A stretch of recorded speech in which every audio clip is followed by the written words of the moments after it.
Pour ou contre diminuer la durée d'indemnisation des chômeurs et ou diminuer leur indemnité?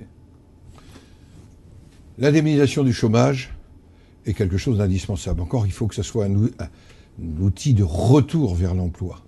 Le retour vers l'emploi, c'est la formation, c'est aussi une recherche active, mais c'est aussi la croissance, car il faut qu'il y ait des emplois.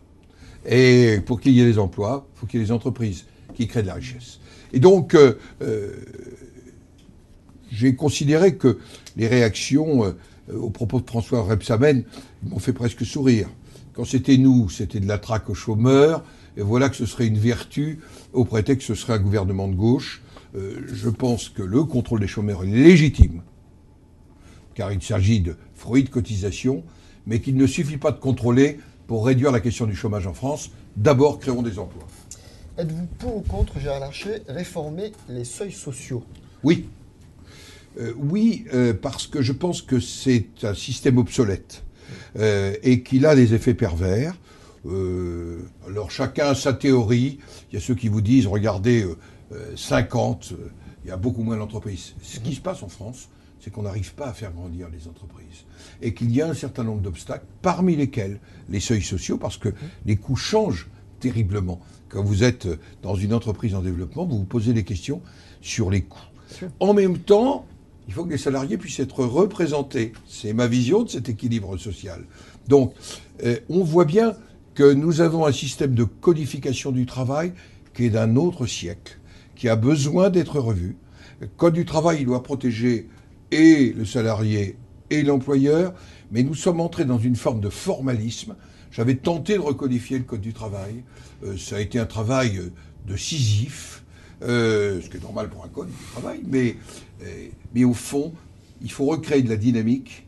Et aujourd'hui, nous avons un code qui protège plutôt les protégés et qui exclut les plus fragilisés, les plus exposés.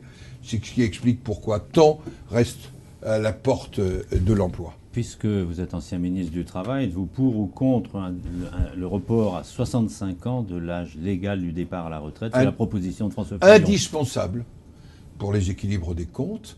Nous voyons bien que dans la réforme Ayrault, on est déjà à des rendez-vous où il n'y a pas le financement.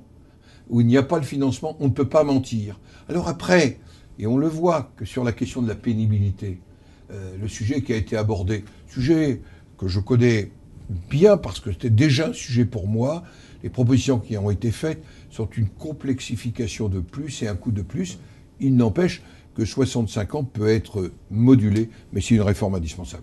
Et pour ou contre réformer les professions réglementées? En tous les cas, pas par ordonnance. Parce que quand je vois la manière brutale dont on l'envisage, quel est l'avenir des pharmacies rurales?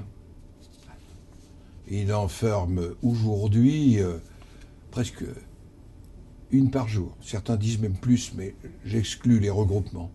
Le rôle des notaires en secteur rural, qui ne sont pas les grands offices parisiens, leur rôle de service public. Méfions-nous de les présenter, ces professions réglementées, j'allais dire comme les victimes en sacrifice de notre incapacité à nous réformer plus globalement.